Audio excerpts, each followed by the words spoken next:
Welcome to my YouTube channel study guidance by Ujjwal. मैं हूं आपका दोस्त उज्जवल कुमार उपकार और आज मैं बीपीएससी मेंस की सीरीज में GS2 का साइंस एंड टेक्नोलॉजी का एक महत्वपूर्ण टॉपिक नैनो टेक्नोलॉजी लेकर आया हूं और हम इस वीडियो में नैनो टेक्नोलॉजी के सभी एस्पेक्ट्स को कवर करेंगे जो आपके एग्जाम में आ सकता है। यह वीडियो न सिर्फ 69th मेंस एग्जाम के लिए इंपॉर्टेंट होगा बल्कि उसके बाद जो भी एग्जाम होंगे, जैसे जो लोग 70th बीपीएससी की तैयारी कर रहे हैं वो ये वीडियो उनके लिए भी काफी इंपॉर्टेंट होगा। इससे वो अपनी दिशा जो तैयारी कर रहे हैं उसको एक अच्छी दिशा दे पाएंगे। तो सबसे पहले हम लोग ये समझेंगे कि नैनो टेक्नोलॉजी क्या है। नैनो वर्ड जब हम सुनते हैं तो नैनो वर्ड से हमें एक चीज का आभास होता है कि 1 नैनोमीटर 10⁻⁻⁹ मीटर होता है। इसका यह अर्थ हुआ कि जब हम पदार्थ को बहुत ही सूक्ष्म स्तर पर 10⁹ मीटर के स्केल पर अध्ययन करते हैं तब इसको नैनो कहा जाता है। नैनो टेक्नोलॉजी का कार्यक्षेत्र लगभग 1 से लेकर 100 नैनोमीटर तक होता है और इस स्तर पर जो पदार्थ को आप धीरे धीरे सूक्ष्म करते जाएंगे, छोटा करते जाएंगे तो उसके गुणों में बदलाव आता है। तब ये जो पदार्थ होगा वो क्लासिकल फिजिक्स के लॉज को फॉलो नहीं करेगा, उनके रूल्स को फॉलो करना बंद कर देगा और तब ये किसके लॉज को फॉलो करेगा? क्वांटम फिजिक्स के लॉ को फॉलो करेगा और ये पूरी तरीके से क्वांटम फिजिक्स को फॉलो करता है और इस तरीके से पदार्थ के गुण बिल्कुल अलग हो जाएंगे और इसी गुण का उपयोग करके जो टेक्नोलॉजी बनाई जा रही है उसको बोलते हैं नैनो टेक्नोलॉजी। आइए हम लोग बात करेंगे अब कि नैनो टेक्नोलॉजी के क्या एप्लीकेशंस है, किन क्षेत्रों में इसका अनुप्रयोग किया जा रहा है।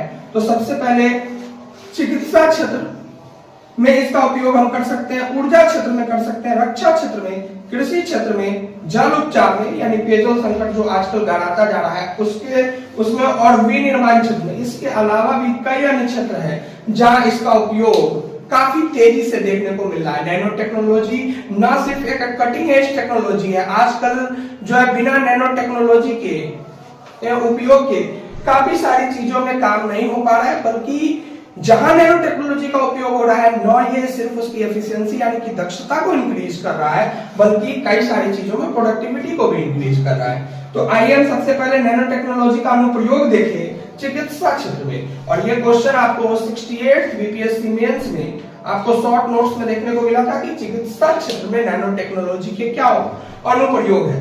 तो चिकित्सा क्षेत्र में यानी मेडिसिन के एरिया में सबसे पहले किसी भी रोग के निदान में हम नैनो स्केल पर जाके इस पर रोग का निदान कर सकते हैं। यानी जो हमें वायरल इन्फेक्शन होते हैं या फिर हमें जो बैक्टीरियल इन्फेक्शन है उसको नैनो स्केल पर जाके देख सकते हैं, छोटे स्केल पर 10⁻⁹ मीटर के स्केल पर जाके देख सकते हैं। तो रोग निदान करना और उसकी पहचान करना बहुत संभव हो पाता है। इसके बाद टारगेटेड ड्रग डिलीवरी सिस्टम यानी शरीर के उसी हिस्से को दवाई देना जिस पर कुछ प्रॉब्लम है। आजकल का सिस्टम क्या है कि दवा आप खाते हैं तो दवा अगर हमारे शरीर का एक ऑर्गन इफेक्टेड है तो इससे क्या होता है कि हम एक पूरी तरीके से एक पूरा दवा खा लेते हैं जिसके साइड इफेक्ट्स भी दूसरे ऑर्गन्स पे हो जाते हैं। ऐसे में नैनो टेक्नोलॉजी से बनी हुई दवाई टारगेटेड ड्रग डिलीवरी का काम करेगी और ये दवा की खपत को भी कम करेगी। अगर दवा की खपत कम होगी तो इससे उसमें जो लगने वाला कॉस्ट है वो अपने आप कम हो जाएगा और दूसरा इसके साइड इफेक्ट्स भी कम होंगे। इसके अलावा हम लोग नैनो रोबोट्स का प्रयोग कर सकते हैं और शरीर में नैनो रोबोट्स के प्रयोग से शरीर के उस हिस्से तक पहुंच सकते हैं जहां पर असल में हमें किसी ऑपरेशन या फिर किसी सर्जरी की जरूरत है। इसके अलावा जो आजकल सुपर बग और एंटी माइक्रोबियल प्रतिरोध का जो कॉन्सेप्ट है इसको नैनो टेक्नोलॉजी कम कर सकता है। सुपर बग क्या होता है कि कई बार हम किसी चीज के लिए जैसे सर दर्द हो रहा है तो उसके लिए बार बार दवा लेते रहते हैं तो वो सर दर्द धीरे धीरे इतना ज्यादा उस सर दर्द का प्रॉब्लम हो जाता है कि वो किसी भी दवा से ठीक नहीं होता है। ऐसे में नैनो टेक्नोलॉजी इस चीज को एक अलग दिशा दे सकता है और चिकित्सा क्षेत्र में क्रांति ला सकता है। कैंसर निदान उपचार, क्योंकि कैंसर एक बहुत ही समस्या वाली बीमारी है और इसको जो है इसके इलाज, हालांकि ये लाइलाज नहीं है, लेकिन कई स्टेजेस पे जाके इसमें रोगी को बचाना मुश्किल हो जाता है। ऐसे में गोल्ड नैनो सेल कैंसर जो सेल होता है, गोल्ड नैनो सेल, उसके द्वारा कैंसर की पहचान समय रहते की जा सकती है। इसके अलावा आप उत्तक इंजीनियरिंग में नैनो बायोडिग्रेडेबल पॉलीमर का प्रयोग कर सकते हैं, जिससे टूटे फूटे जो भी उत्तक है उसकी मरम्मत की जा सकती है। कार्बन नैनो ट्यूब के प्रयोग से मानव शरीर में औषधियों का वहन एक जगह से दूसरी जगह भेजा जा सकता है। तो ये ओवरऑल चिकित्सा क्षेत्र में अगर आप इतना लिखते हैं तो आपको लगभग 8 में 5 से 6 मार्क्स तो आराम से मिल जाएंगे।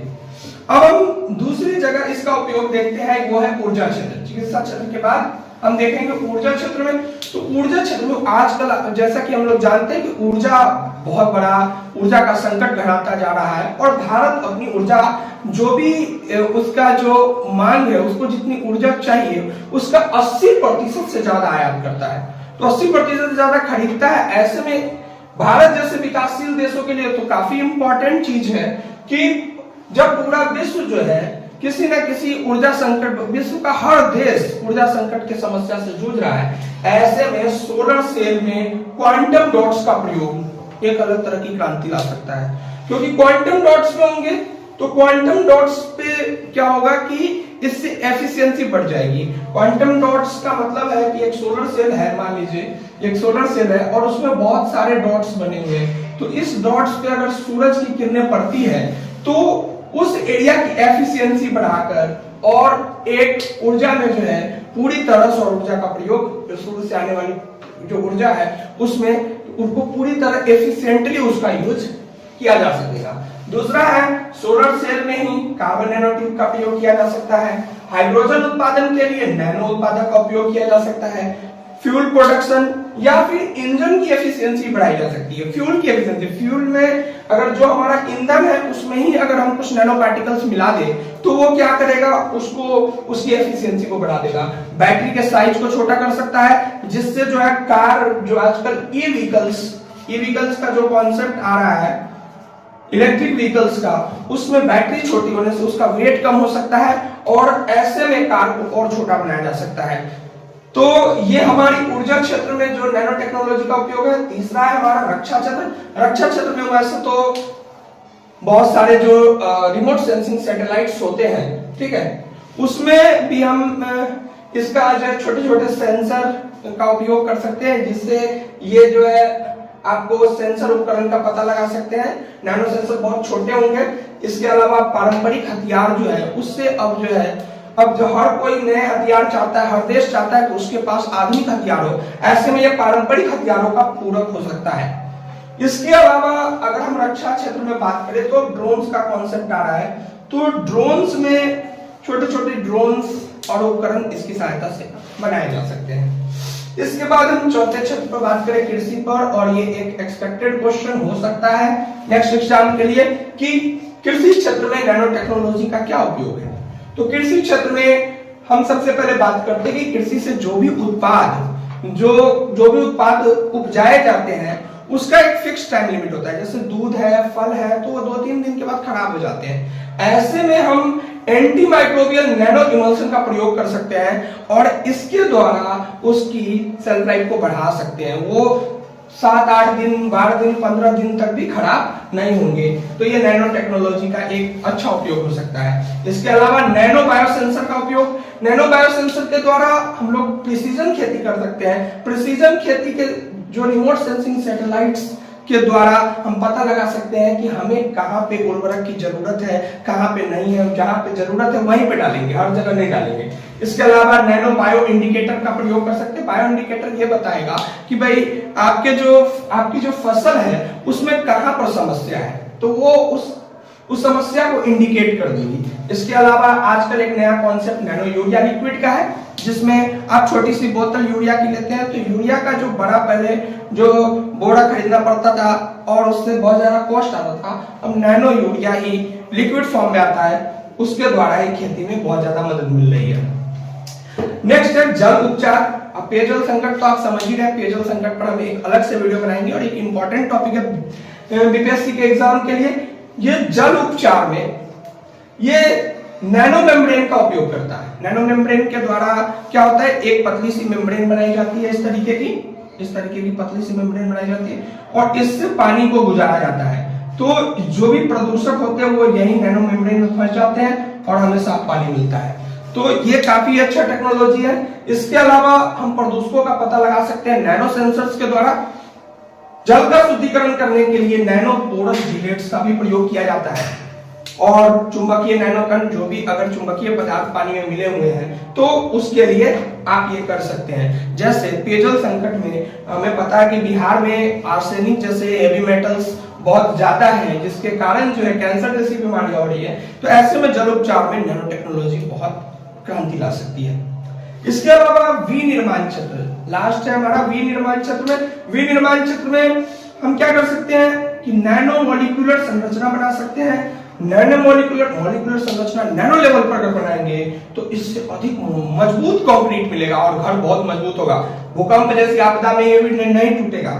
हीट रेसिस्टेंट नैनो पदार्थ के उपयोग से यूवी और आईवी किरणों को रोक सकते हैं, जिससे सूर्य से जो हानिकारक किरणें आ रही है उसको रोक सकते हैं। और बायोएक्टिव कोटिंग के द्वारा सेल्फ क्लीनिंग सतह बना सकते हैं। ऐसी सतह बना सकते हैं जो खुद ही साफ हो जाएंगी, उसको साफ करने की जरूरत नहीं होगी। अगर वो गंदी हो गई है तो वो खुद ही साफ हो जाएंगी, सेल्फ क्लीनिंग सतह। लेकिन इसके साथ ये बहुत सारे एप्लीकेशंस हैं, अनुप्रयोग इसके बहुत सारे हैं, लेकिन इसके साथ कुछ चुनौतियां भी जुड़ी हुई है। और ये चुनौतियां, इन चुनौतियों का समाधान किए बिना नैनो टेक्नोलॉजी का उपयोग पूरी तरह संभव नहीं है। क्या है ये चुनौतियां, आइए बात करते हैं। सबसे पहले शासन संबंधी चुनौतियां हैं। शासन संबंधी चुनौतियां हैं कि जो विभिन्न डिपार्टमेंट्स हैं साइंस एंड टेक्नोलॉजी के अंदर, उनके बीच सामंजस्य और समन्वय नहीं है नैनो टेक्नोलॉजी को लेकर, या विभिन्न देश अभी भी एकजुट नहीं हुए, एक मत नहीं हुए हैं। सभी देशों का इस पे विचार अलग है। ऐसे में सामंजस्य और समन्वय जैसी चुनौतियां नैनो टेक्नोलॉजी के उपयोग के सामने एक बड़ी बाधा है। दूसरा है स्वास्थ्य और पर्यावरणीय मुद्दे। नैनो टेक्नोलॉजी चूंकि छोटे होते हैं, छोटे छोटे कण हैं, वो कब जो है हमारी नाक से चले जाएंगे, हमारे शरीर में प्रवेश कर जाएंगे, ये नैनो टेक्नोलॉजी ही खुद ब खुद कैंसर के कारण हो सकते हैं। तो ऐसे में नैनो कण जो है छोटे छोटे स्वास्थ्य और पर्यावरणीय मुद्दे भी खड़े कर रहे हैं। तीसरा मुद्दा है नैतिक मुद्दा। नैतिक मुद्दा क्या है कि युद्ध में इसका उपयोग किया जा सकता है, युद्ध में इसका उपयोग किया जा सकता है। इसके अलावा जो छोटे छोटे ड्रोन्स बनाए जा रहे हैं, सेंसर उपकरण बनाए जा रहे हैं, वो हमारी गोपनीयता पर भी सवाल उठाते हैं। ऐसे में गोपनीयता का मुद्दा भी बहुत ही महत्वपूर्ण बन जाता है इस केस में। और विकासशील देशों का प्रभाव, विकासशील देश ऑलरेडी निर्यात में बहुत पीछे हैं, उनका सामान जो है विकसित देशों की तुलना में कम निर्यात हो पाता है। ऐसे में अगर विकसित देशों के पास ये टेक्नोलॉजी होगी तो विकसित देश और अच्छा सामान बना के उसको बेच सकेंगे। तो ऐसे में विकासशील देश पीछे रह जाएंगे। ऐसे में भारत, चीन और अफ्रीका की जो कंट्रियां हैं वो कहीं पीछे छूट जाएंगी। तो हमें सारे विश्व को जो है लेके चलना है, साथ लेके चलना है। ऐसे में ये एक और चुनौती है।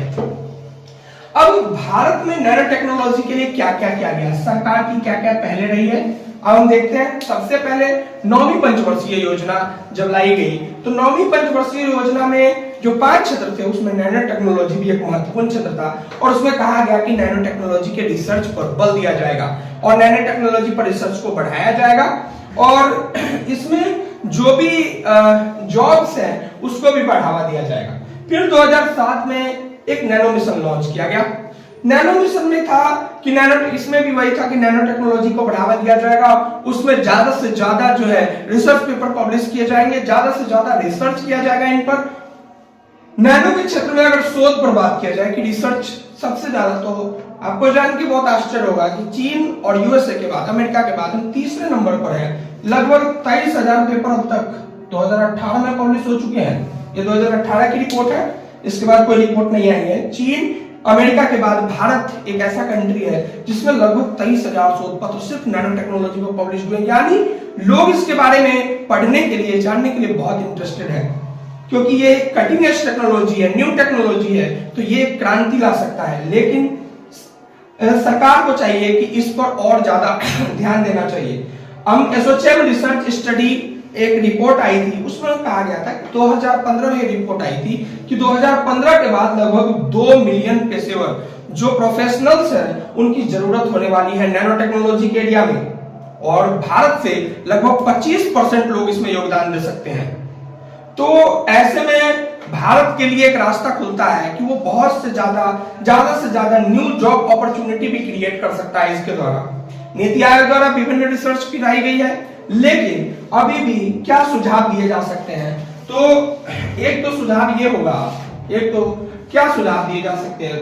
तो मेरा पहला सुझाव होगा इस पर कि नैनो टेक्नोलॉजी में ज्यादा से ज्यादा रिसर्च किए जाने की जरूरत है, क्योंकि भारत जो है अपने रिसर्च पर सिर्फ जीडीपी का 0.7% खर्च करता है।